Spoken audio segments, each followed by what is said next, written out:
প্রেমের দোকান খুললো বাবা গোলামুর রহমান, প্রেমের দোকান খুললো বাবা গোলামুর রহমান।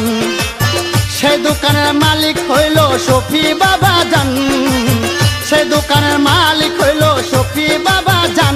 দেখো মাইজ ভান্ডারির স্থান, এই প্রেমের দোকান খুললো বাবা গোলামুর রহমান, প্রেমের দোকান খুললো বাবা গোলামুর রহমান।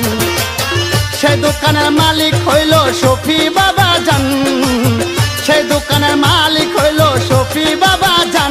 দেখো মাইজ ভান্ডারির শান, প্রেমের দোকান খুললো বাবা গোলামুর রহমান, প্রেমের দোকান খুললো বাবা গোলামুর রহমান।